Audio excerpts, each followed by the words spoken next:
who should we dive in with first? So the question is, let's look at the key market shifts and the challenges that present now to the textile industry, really. And it'd be interesting to talk about it from each different perspective. So obviously with ABA, we've got applications. With Mitesh, we're talking about materials and fabric and innovations and things there. And again, with Marc, gosh, you've got such a wide gamut, really, of change within the industry. Yeah. I think that's when you look at the market at this moment, everybody's talking green, sustainable, which is all causing some kind of issues for us. How green are we going to be? Is our end or your customer, what is he going to do with the end product? He demands a green product, but then at the end, what does he do with the green product? We have to become a recycling company more, things like that. That is a big demand on us. When we see as Mimaki, we supply inks. The EU is putting more and more bans on certain types of ink, where we say certain products we cannot use in ink anymore. That will have consequences for the type of ink, the material that we're going to use, but also how long will the material last? How long will the ink last? So we have to really focus and look on the fact, hey, what can we do without the substance in this ink?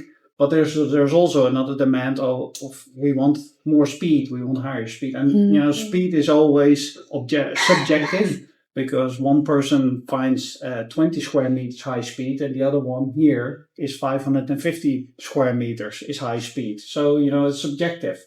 But we have big demands for customers saying, hey, we want a high speed or, stable in color, stability.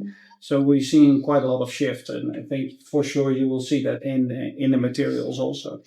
A huge amount of R&D going on with Mimaki as well, though, isn't there? I mean, just at the most recent show at EMEA last year, there was kind of like a lab environment showing how the industry is actually really thinking about ink and really thinking about how you remove ink.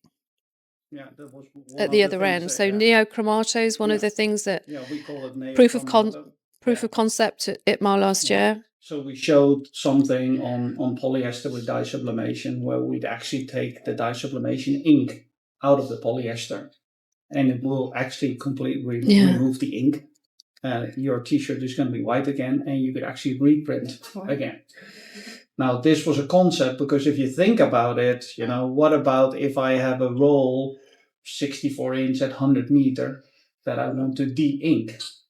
I would need a machine for this to do that. So we're in the phase of concepting and saying, okay, is it possible? Yes, I can do it on a single t-shirt, very easy with a heat transfer press. Just lift it off. Lift it off and done.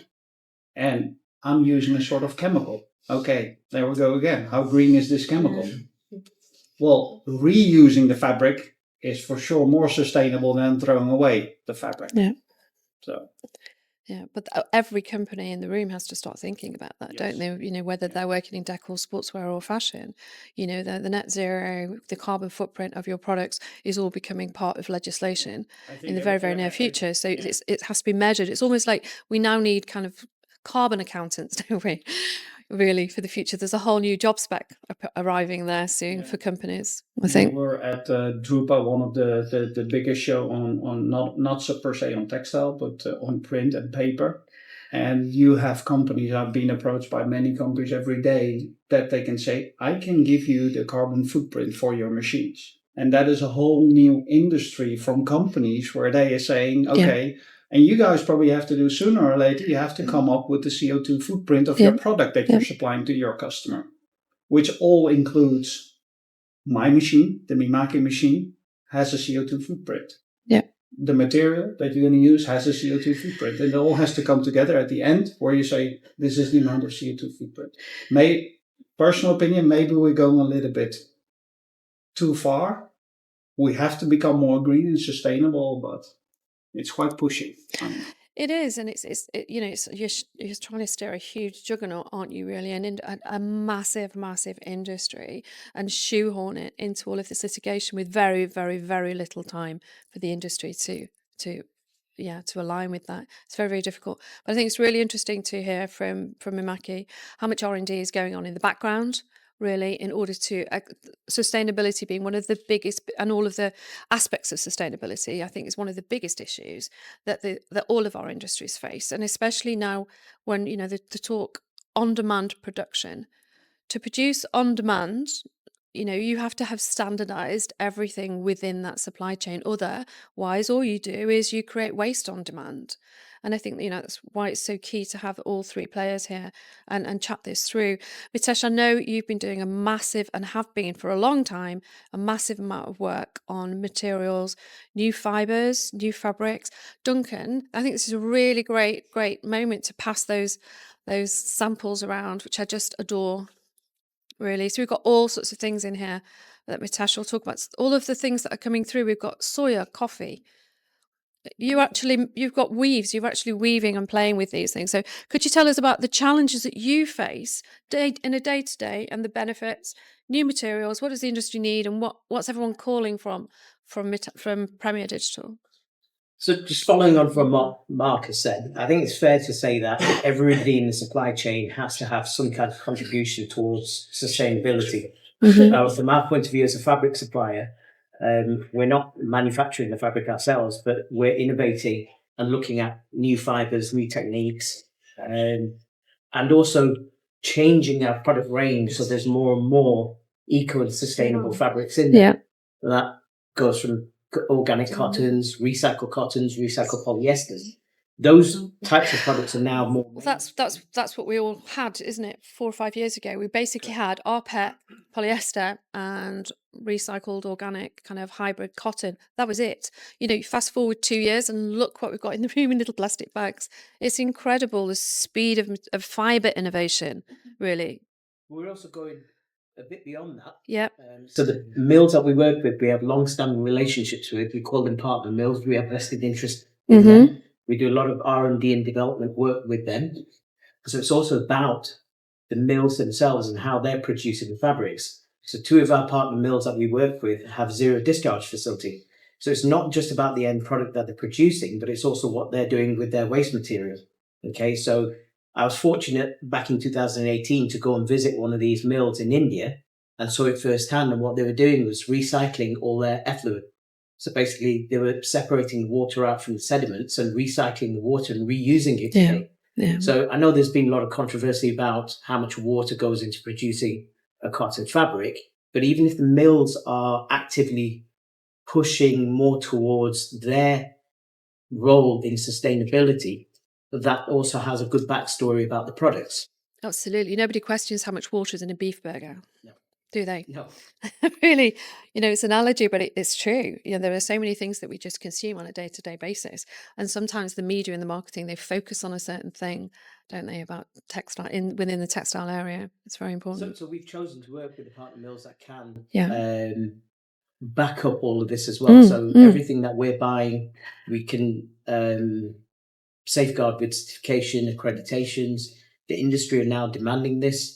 Our customers, printers, and their customers, being the end users, are being a lot more demanding in terms of what information is going to back up the product. Yep. And like Marc says, there's a lot coming on the inside, and I'm sure that Mimaki face the same questions and demands that everything needs to be certified. So if we can do that from a fabric perspective, and the manufacturers, the machine manufacturers, ink manufacturers can do that, then that's following a chain of custody, and that's what the customer's demanding at the end. I think it's also really important that the community, the textile community themselves, demand and ask those questions of the suppliers that they're using, really. And if you're not getting the depth of knowledge that you need, it's time to move on, isn't it? Because you're not future safe. I think so often people have no understanding of the amount and depth of innovation that you guys are doing worldwide with those mills, because you have such a long heritage with them. Been working with them for goodness how many years? Decades. It's a long time. Yeah, millions and millions and millions of meters. Yeah. And also I think interesting as well, serving both communities. So you're serving the analog community with large volumes and bridging that to the digital community too, really. Yeah. And moving with lots of innovations in that too, fabrics that are coated, fabrics that are uncoated. you've got fabrics over here that are polyester on one side and cotton on the other, which we'll dive into a little bit later. Just really, really clever innovations. That's great. Well, thank you very much. So once we've got the fabric, we've got technologies to print it with, we then have to control it, don't we? So I think AVA, colour, get colour wrong. Anyone in here that works at mass volume knows that one just slightly 10-20% off delta and you've got a huge pile of waste. The stock doesn't match the photography, everything's just doesn't meet anybody's expectation in the supply chain. So could you tell us how AVA helps and what the challenges presented for your customers, how AVA has adapted to those really?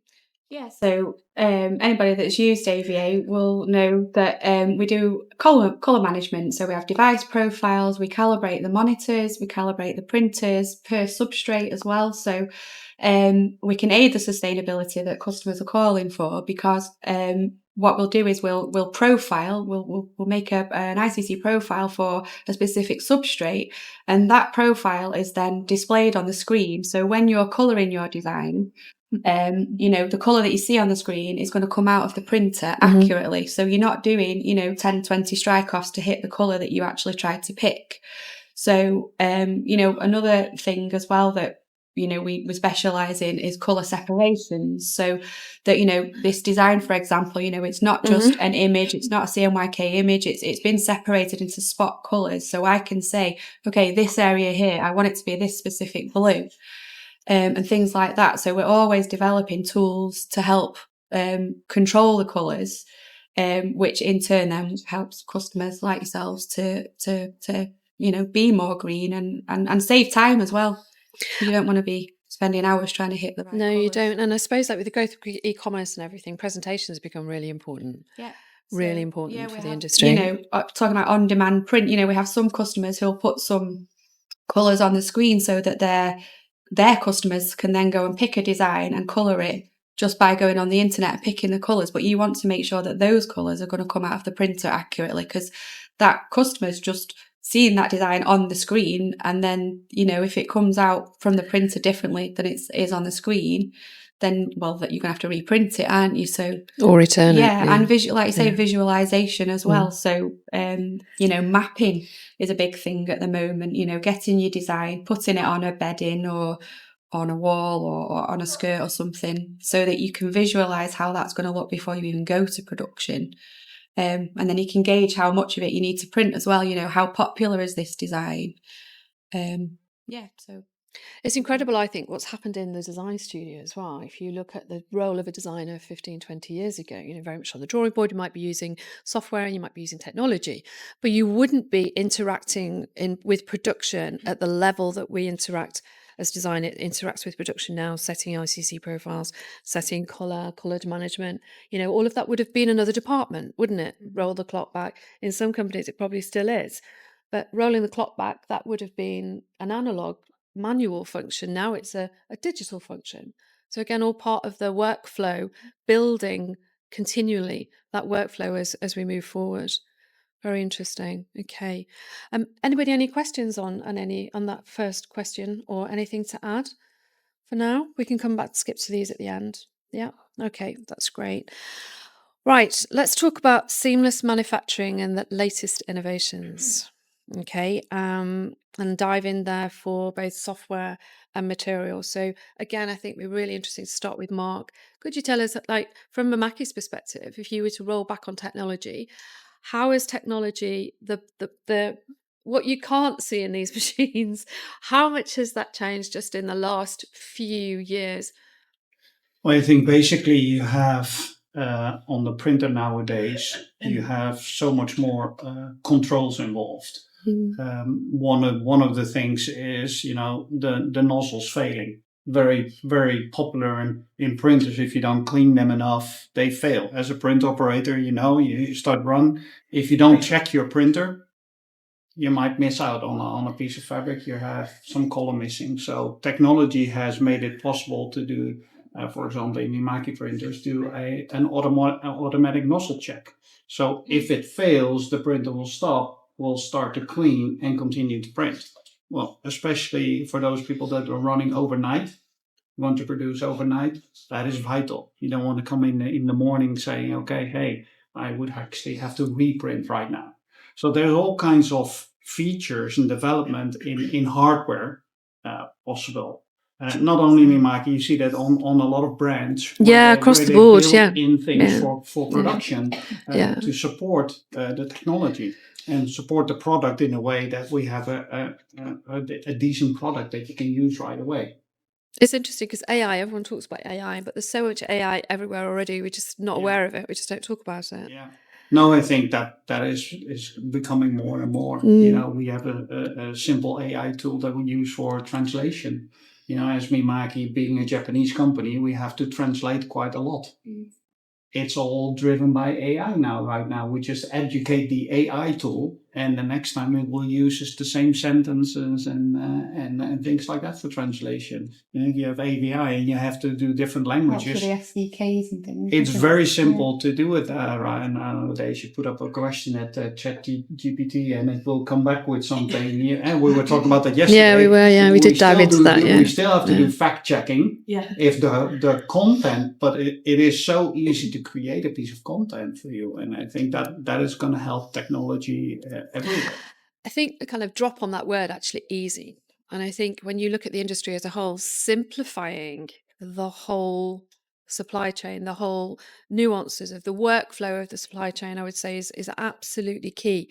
And I think if you were to roll back 5 years, look forward with Mimaki, operator functionality, everything within the machinery is much more simplistic. The navigation, everything is to help the operator to work at a faster on-demand speed, really, with the machine taking up as much as it can possibly do automatically. Would you agree? Yeah, I would agree. And also the fact that we in your introduction, we talked about the people, finding the people in the industry. We don't have skilled operators right away out of the box, where we can say, okay, here's a machine, go run it.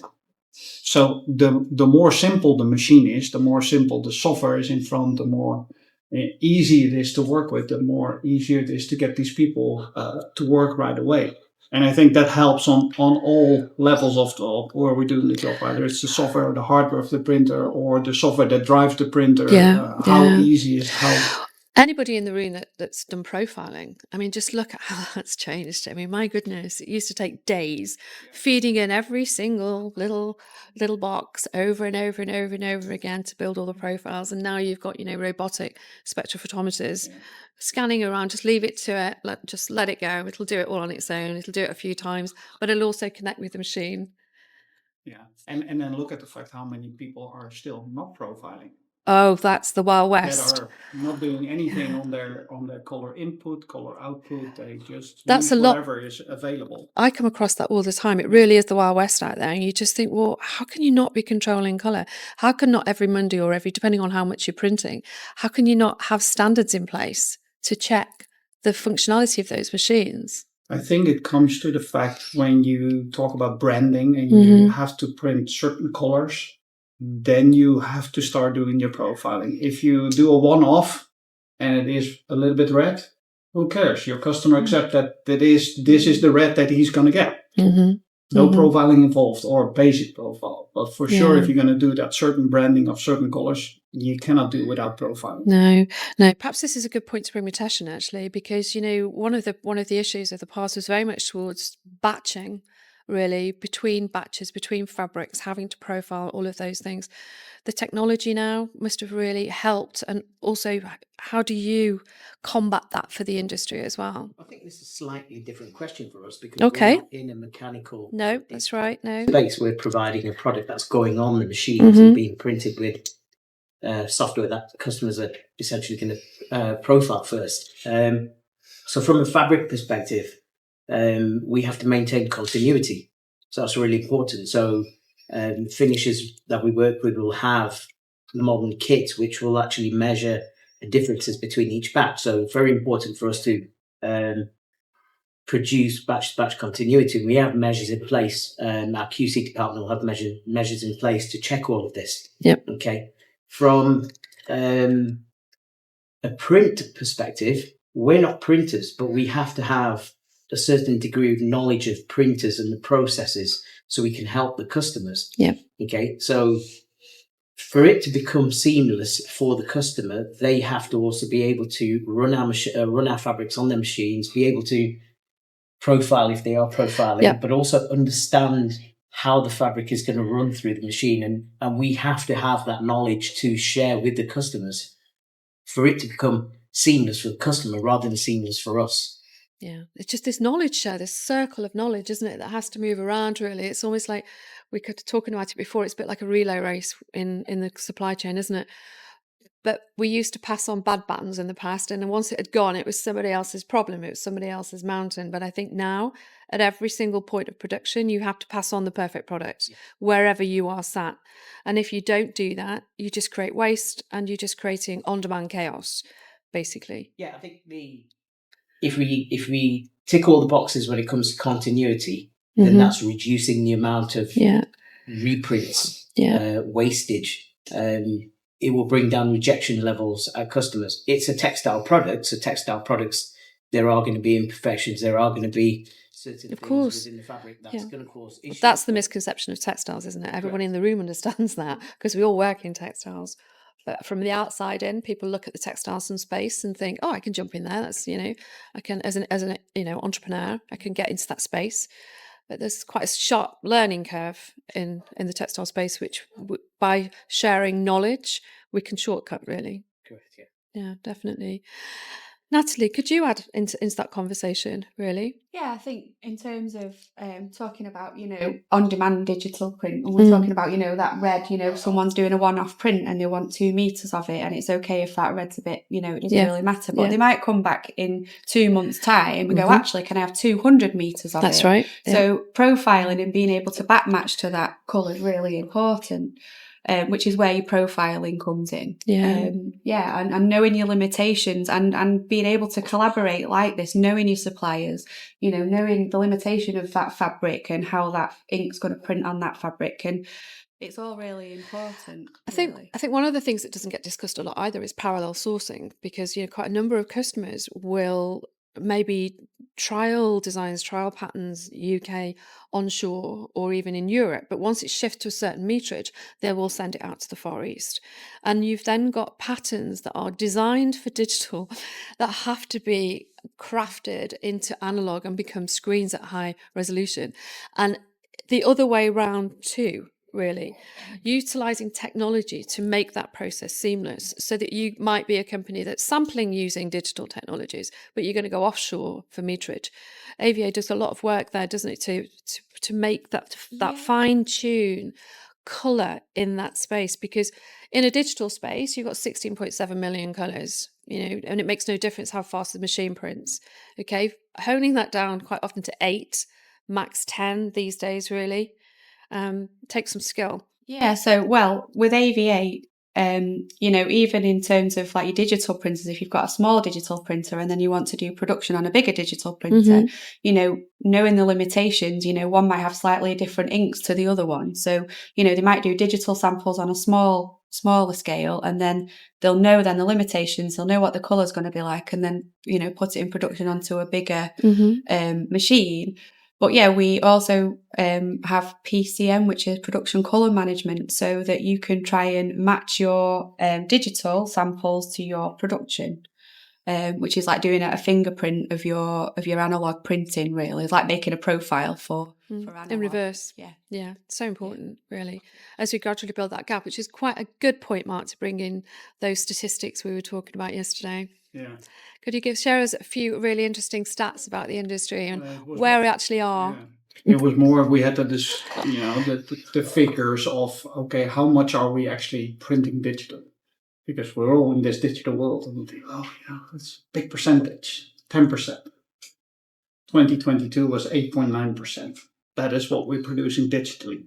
All the rest still analog. Yeah. In 2030, it goes up to 20%. But also the production goes up.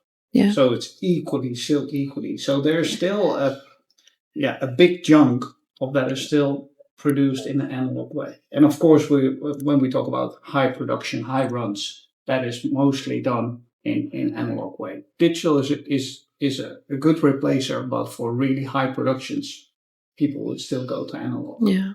But you see that number I think textile, but also we talk about wall decoration, wallpaper.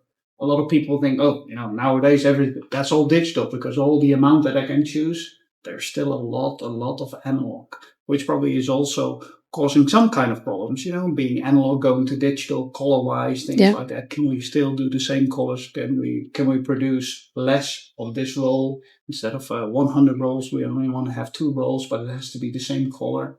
So it's moving more to digital, but we're still a small. It's interesting where it's moving to as well, isn't it? That how that marketplace breaks down, how that marketplace is evolving, and it's not evolving perhaps as we thought it would. But for example, as global affluence continues to grow, people who didn't have the income to spend on what the West has, that's what's happening. So when you look at machinery, for example, textile machinery that's going out to India or Bangladesh, Vietnam, Cambodia, wherever it is, it might be single pass machinery, or it might be farms of smaller machineries, the tigers, for example, that kind of thing. What used to happen was that production was predominantly, that analog production was predominantly for the West. Now it's for their own markets. I've spoken to a number of customers and clients out in the Far East, and they are investing in single pass machinery, digital machinery.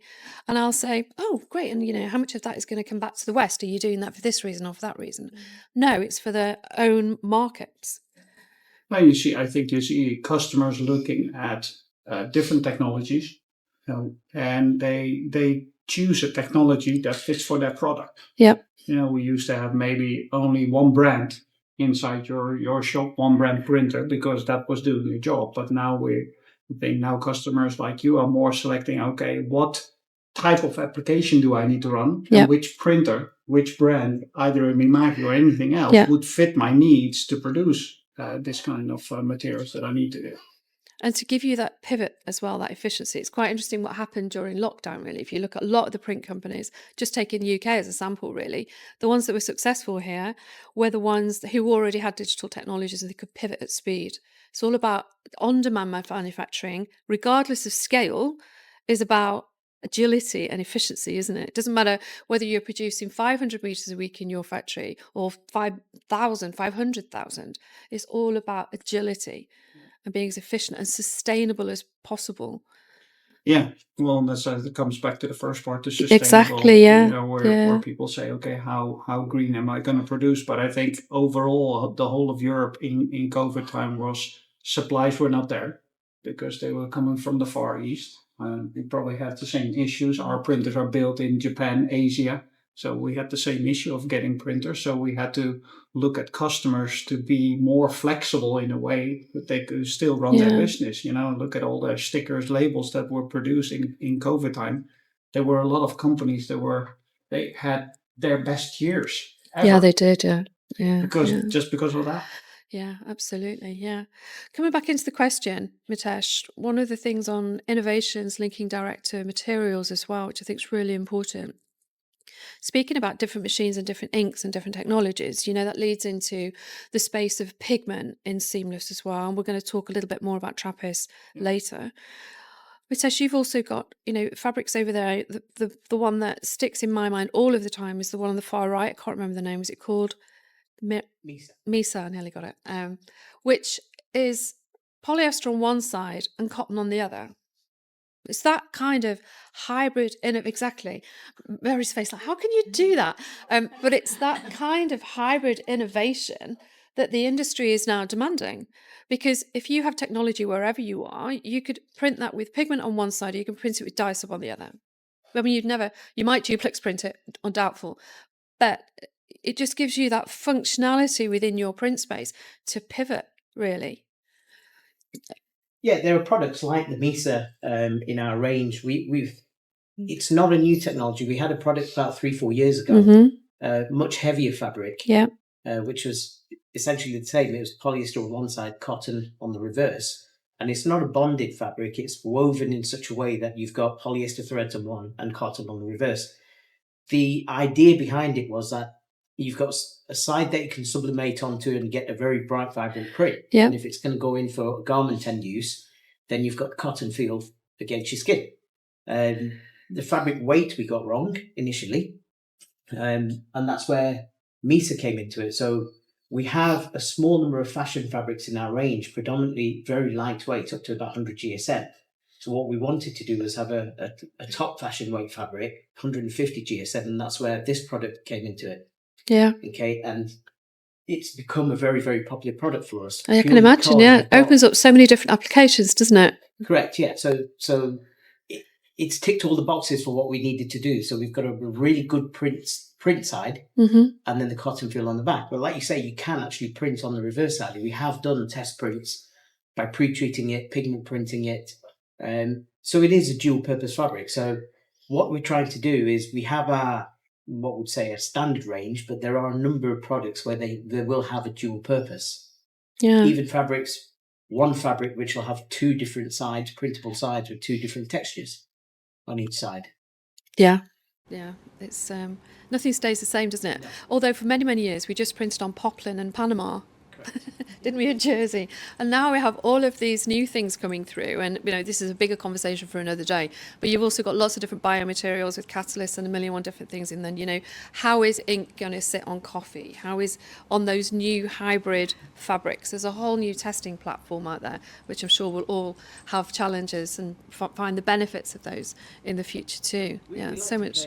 play about with some of the blends as well. So Yeah. The sublimation printers will always say that it's got to be a polyester fabric they print on, but why not make it a little bit more interesting? So we've developed fabrics, we've innovated by adding other fibers into it. So linen, for example. Yeah. So a small amount of linen in a polyester will change the characteristics of the product, But not affect the colour too much. affect the colour. Right. It Right. actually gives it more of a natural rustic look. Yeah. So it's not just about a plain white fabric they can print on. Why not have a change of colour on the base fabric, which once it's printed will produce a completely different type of print? So interesting. Marc, let's talk about Trappist, because you've gone to a whole nother level here in that using pigment inks, which pigment inks are a big part of the future too, as like dye sub, they're pretty much waterless. But using pigment so you can print onto cellulose and synthetic, but you're not printing onto. You've taken transferring away from sublimation to transferring. Can you tell us all about Trappist and how that works? So it looks very much on a sublimation process. One of the things where we're commenting on during FESPA, we had the printer there and we had a calendar there. And we actually should have put a big sign on it saying, this is not sublimation. Because a lot of people pass by and they see a printer and they see a calendar and they think, oh, this is just dye sublimation. We're printing on a white piece of white paper and we're getting fabric out of the machine. Oh, nothing special. That's dye sublimation. So, and it actually looks, when you look at the process, it's more or less the same thing. The big difference is here with Trappist. It's not dye sublimation ink. It's pigment ink, but we're not sublimating. So because of the dye sub, when you heat up dye sub, it becomes a gas and it penetrates the material. Yeah. With Trappist, we don't penetrate the material. We'll transfer on top of the material. So the biggest benefit is any natural fiber without a pre-coating. So I don't need any cotton with a coating. I don't need any linen. I don't need any silk with coating. I can just use that in my calendar. There's, let's say, two limitations. My release of the ink inside the calendar is a minimum of 160 degrees. Now, most of the fabrics are good with that. I had one customer said, I have some recycled material that can only stand 130 degrees. He said, you cannot use it. The ink will not release from the paper. Yeah. So you go above, you go 160, 180, 200. We used your eco cotton, your organic cotton, for example, to make a bag. And we just use that cotton as it is and produced on it. We print on the printer. The benefit is also you get very vibrant colors because you're sitting on top and you're not penetrating. And basically, it is a very simple system because you use a printer and a calendar, and that's it. Then you're done. Yeah, I have to say it is a special calendar because we're transferring. We have to apply quite a lot of pressure. So therefore you cannot use your regular calendar, but you need one between 6 and 8 bar, because we're really pressing the image onto But the that bar can be reduced. So if you have the latest generation, Yeah. it can be used as a standard calendar. Well, Can it? the thing is that both there's two big ones in the calendar, like Cleveland and Monte Yeah. Antonio. They have designed a machine that has the 6 to 8 bar. So you cannot use your normal calendar. You have to go to the high pressure. But the benefit is the calendar can also be used for your normal Great. Yeah. dye sublimation Right. work. That's So great. you're not specific only buying it for this process, but you can do a normal dye sub also. Okay. It's really interesting. It's so interesting, isn't it, to hear how every single point of manufacture, we're moving towards one language, we're moving towards seamless manufacturing, and really collaboration, I think, between everybody within the supply chain. Yeah. No silos. The silos have to disappear, don't they, for us to move at speed here? I think with Travis, we work with a company called Goldenova. They're very famous for the transfer paper, their JetX paper. I've been around their facility actually, and you would think when you see them making transfer paper, you think, wow, that's a lot of water. But actually, when you then go into their refill tray, everything that they do, they treat the water as gold, and they are so careful with it. We basically say in our whole presentation about Trappist, it is nearly waterless. Yep. Nearly waterless means our system is waterless, but the production of the paper is nearly waterless. And like you said, they do a lot of recycling. It is never going to be 100%. It's maybe 95 or 99, but they always lose some water. And I think the one step over, the big step here is the amount, and you know that better than me, but the amount of what you need to do is to pre-coat your material, steam, wash, all those kind of things. Mm-hmm. That's basically no need anymore. We just buy the roll, put it in the calendar, and off you go. So many applications. Every time something moves incrementally, lots of new applications appear, don't they? Really, some of them take traction in the marketplace, and others don't really. And so some of them, like dye sub, goes on to continue its growth and its trajectory of that and pigment within the frame of maybe 9 or 10% total digital application, really, for our inkjet technologies in the whole marketplace. It's really interesting to watch how it's changing, how the materials are changing, but most importantly, how it is becoming seamless, and that depth of transparency and traceability between every single part of the process, really, and how important software is underpinning that. But you working closely with Mimaki, working closely, Mitesh, everybody has to have that knowledge, not the depth of knowledge, but they have to have that understanding when they're going to pass that baton on to the next part of the supply chain of what the expectation is, what the specification is of that product at its next point of contact. As a side note, you don't use any water at all in AVA, do you? Only for making coffee and tea. We have got a shower now. I think it's important as well to just to add, ongoing support to help your customers. Like, it's great for us all to collaborate, but if you've got a problem when you're printing, or we all need to be on hand to help. So just to help it more, speed up things and know that you're not on your own. Have access to those experts, really, people that really understand your space in all of the partners that you choose, I think, for your digital journey, whichever application that digital journey is moving across to, you have to have access to those specialists, don't you, really, in order to make it seamless, and also, I guess, make that seamless journey software and AI bound as possible. So you've got the right people in the right space at the right time, really. I think workflow automation is also something we need to talk about, and I think that moves us nicely onto the next question of how to scale production, really. So perhaps we could talk about how AVA have helped with workflow automation in a manufacturing perspective. Well, AVA is helping you to be seamless in your workflow in general, because you can take, a lot of you already know, but you can go from scratch. You can Yep. start designing from scratch in AVA, and then you can put it in repeat. You can do your separation, you can do your colorways, you can print it digitally, and then you can go to analog. So you can do the whole thing in AVA. But yeah, we have been working on automation. We offer pallet buttons now. So if you've got something that you do every day, you know, and Yep. you don't want to do 1,000 steps, you can just click a button now and it'll do certain things. Right, it's almost like batching. It like puts all of those commands together. Yeah. Yeah. Yeah. That's Yeah, great, so- which is what's happening behind the scenes in the Mimaki technology as well, isn't it? Again, all of that things. Workflow being really, really important, of course, because you've got this huge growth of e-commerce.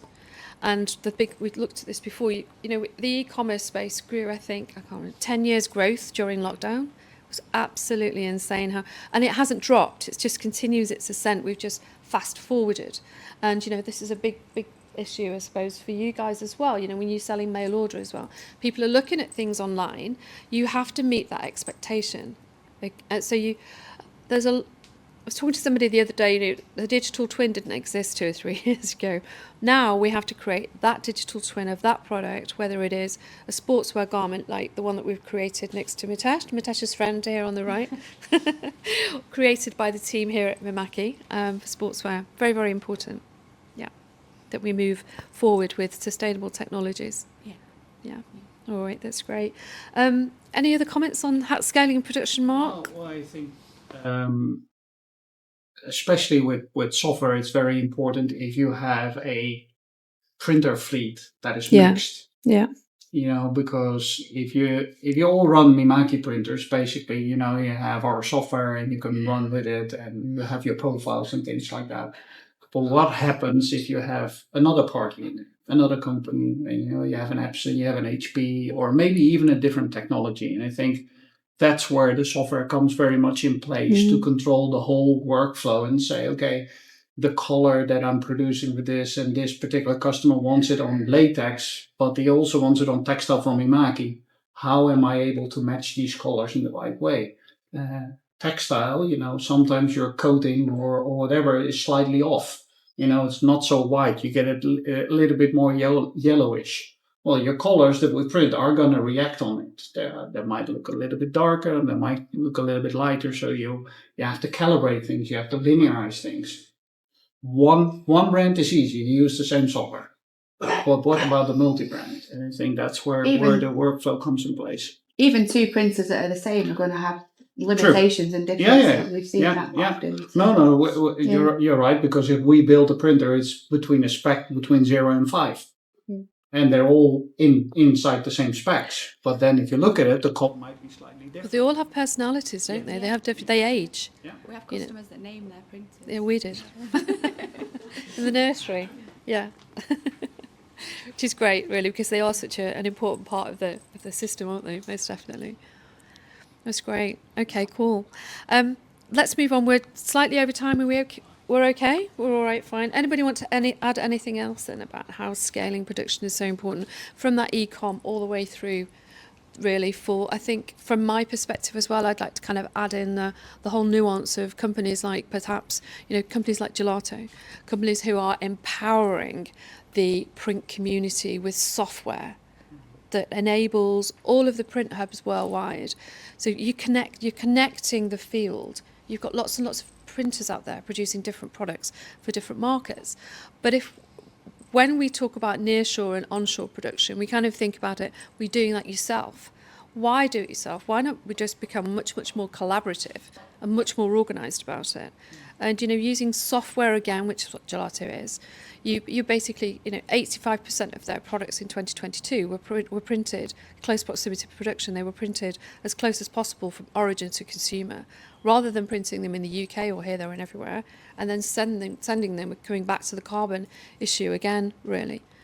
So important. I think where that education comes in plan, very much like how are you teaching your operators to do the same thing in the UK than in Spain or Italy or America. Yeah. So they all use their same setup. They all produce in the same way. They all check their printers in the same way. Standardization, isn't it?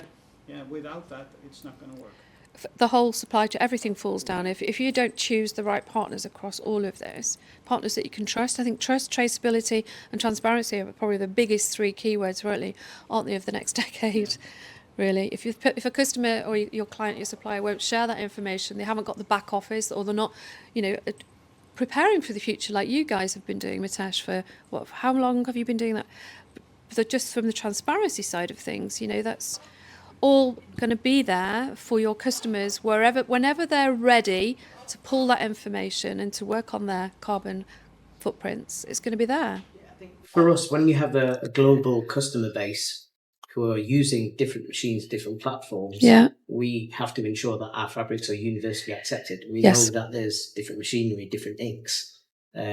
Our pre-treatment needs to be universally accepted. So you're going to get different results from each machine. Yeah. Certain colours might not be as good as certain colours on machines. Yeah.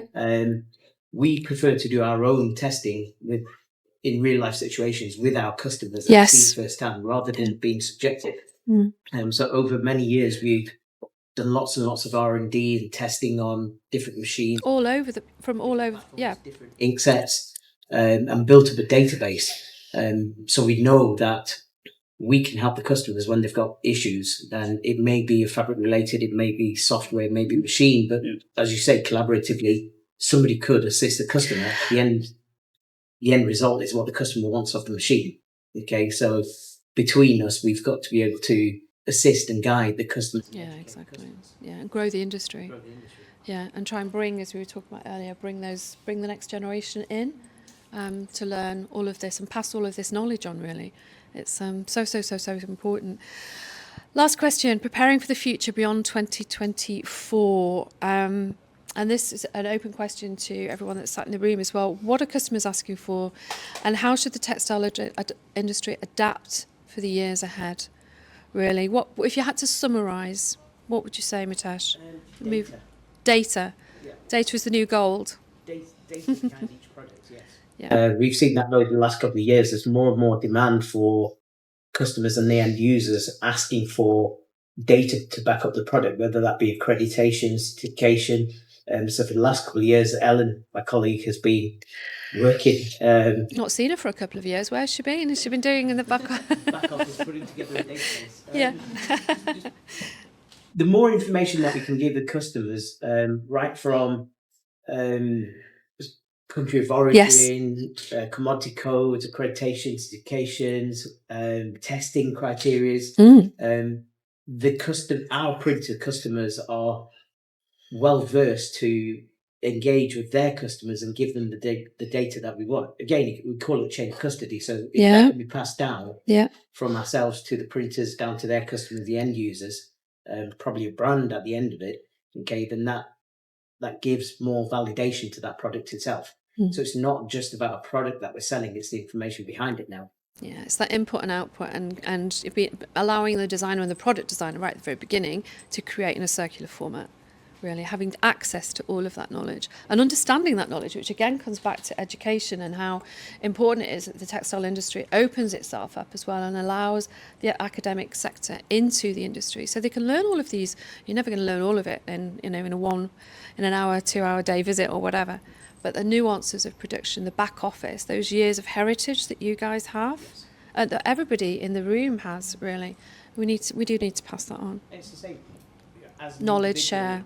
I myself, my colleagues, they are not going to know every piece of that jigsaw. No. But within our company, within our team, if we can, between us, if we can pool all that knowledge and share that knowledge with the customers, there's always going to be somebody there. It's almost the end of job description, isn't it, really? Modern life is about multitasking and just saying, okay, I'm happy to learn that, I'm happy to onboard that, because the learning journey is so fast. You can't close the door and say, not in my CV, I'm not doing that. That just doesn't work anymore, does it? Not at all. Marc, what would you say, preparing for the future for the print industry? Well, I think, if you look at Mimaki, we're going to keep on developing printers that are needed for you as a customer in any form or shape. And that might be small and fast, or it might be big and a little bit slower. All kinds of different things. I think what becomes for the next year very vital for us what rules and regulations are going to be there on this. In Europe, it's slightly different than the US, for example.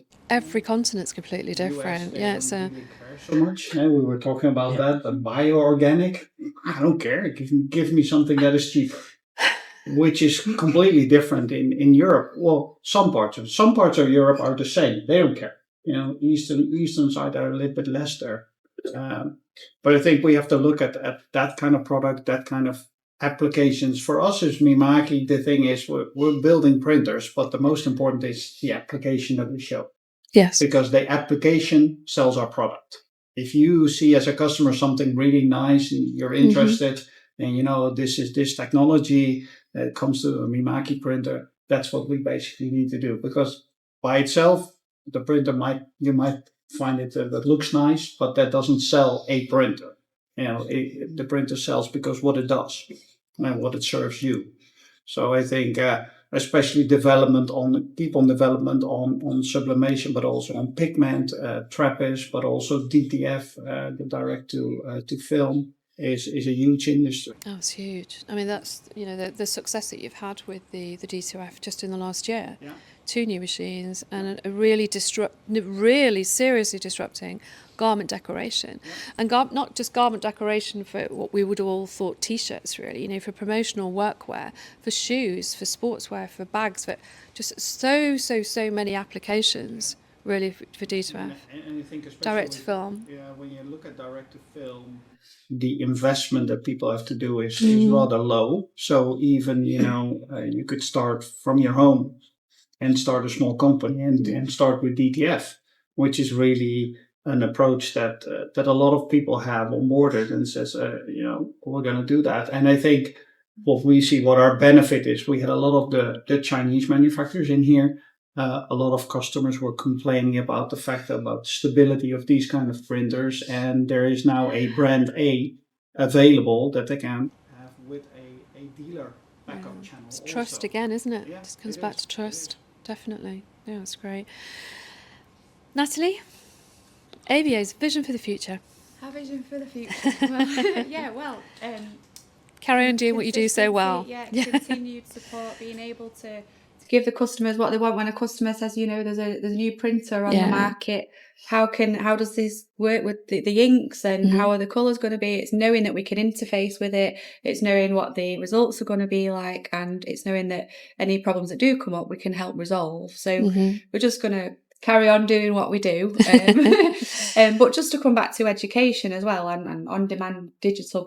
But I work in the education team at AVA. I'm quite passionate about it, and it is a bit worrying that textiles isn't really being studied as much now in the UK. A lot of textile courses are being paused. They are. The number of graduates coming out with a textile degree is dwindling, and I think like Dawn was saying, really, it's just important to educate them and let them know what jobs are out there. And I think when digital print started, possibly, jobs like separation artists, people thought, well, we won't need them anymore because we can just print digitally, but it's so not true. Absolutely. These jobs are still vital and the gap in the market.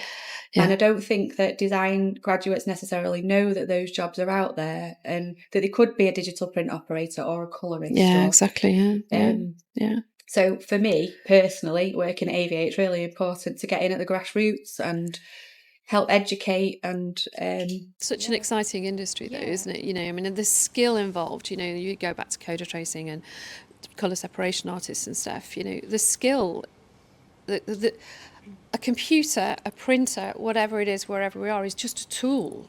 It's only as good as the person and the knowledge the person and the skill set the person has that's driving that technology, whatever it is. And that's why you've got to invest in your people, and why it's still really important to all work together. I think it's teamwork. Teamwork makes the dream work. Oh, I like that one. We can end there. There's no I in team. I wrote that recently as well. Yeah, there is no I in team. Okay, brilliant. Well, that's we've concluded there really on our questions. Literally, you've all those little samples back. Yeah, just some of those material innovation is, so interesting, really, and how we then adapt the print industry to that material innovation to create the inks of the future. Yeah, There's that's what so I was much to telling happen. Mitesh. He says, I need some of your materials to create Yeah. my application kits that I'm going to be sending out, where More, people see, would get that feeling and touching and Yeah. things. That's Oh, so this is great important. material. I'm like that. When you know that Shine, what's it called? Shine. If you've ever ordered anything from Shine, the fashion, Mhm. oh yeah, yeah. and it looks great, and when you get the material, it's just Yeah. awful. I need to go to H&M and feel the fabrics and very touchy feely. But I think that is also one of our biggest challenge, Yeah. because young people, I have daughters. They order so much easy there. It's like nothing. It doesn't cost anything. They get it and they say, "Oh, this is not really nice," and they send it back. Yeah. And quality wise, Temu, huge company, 10 million packages a day to the US only. It's scary, isn't it? The It scale, is. the scale's really scary, and how Yeah. collectively we can all make change, Yeah. but we have to steer some of those huge juggernauts, move the needle, change the business model Yeah. really away from, away from having this huge 40% within the margin, which is for waste. So they never, if something doesn't sell, they don't lose money.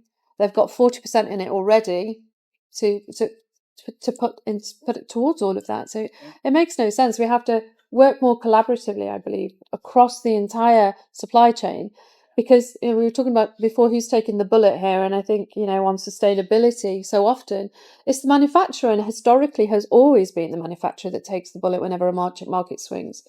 But now I think the fashion industry has, on the whole, has a huge responsibility to change buying behavior and impart more trust, more collaboration within the supply chain, and then we'll move that needle, and then we'll also move that needle of digital production as well, because you can automatically shift it further to closer to onshore. We were talking earlier about your requirement to bring things in more quickly, but you don't want to air freight them, because you guys are doing everything you possibly can to work as green, be environmentally friendly, as circular as possible, and then you shoot yourself by having to bring air freight it because your customer wants it in 2 weeks' time, and there's no other way to do it.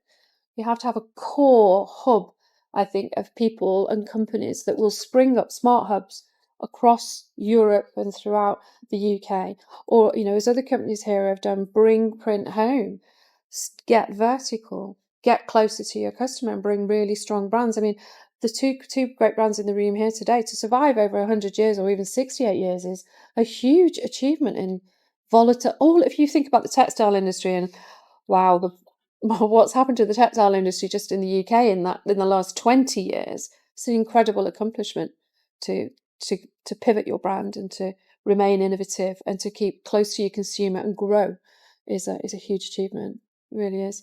Well, thank you everyone for listening. Yep. Any questions privately, give us a shout. Yeah. Does anybody want to say anything from the Mimaki team before we finish? Oh, Brett, come here, have a microphone. There we go. Hybrid team, I should have said. Yeah. There we go. Hello, folks. I'm Brett. I'm the MD here. I have been in what I would say the visual communications industry, i.e. putting ink onto something, for around 30 years. And I was lucky enough to be at the very beginning when things went digital, and seeing these machines coming in. And I just want to put my 2 pennies in about what the future holds. Because we heard Marc talk about machines and different sizes and feeds and speeds. But for me, I think the future is about the ink technology. I think it's about the thing that the printers jet. The ink is a key part of what we do in the industry. Yes, it goes through the printer. The software controls it.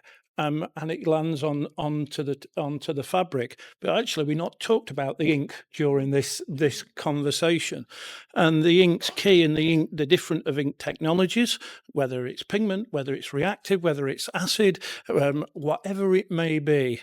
And everybody, I think, is chasing the holy grail of an ink that is one ink that will go on to multiple different types of fabrics and textiles and vinyls and anything. And I think that chase for the holy grail is about where Mimaki and other manufacturers are spending their R&D dollars, is on the ink technology. And what I think we'll see in the years to come is a change in ink technology and the acceptance that the ink technology's got to change in order to move that acceptance of that sub 10% in textile printing to make it grow. Because whilst the technology we have right now is great, it's phenomenal, you're all using it, you all love it, to make that quantum leap for digital to become the norm in the industry, it's around the ink for me. And I think that's what we'll see in the next 5 years, a change in ink technology that will drive digital forward in the industry. I totally agree with you. Absolutely, totally agree. There's a lot to happen on ink, and then a lot to happen with that ink and those materials and how we all use it and utilize it. It's great. Thank you, Brett. Thank you very much.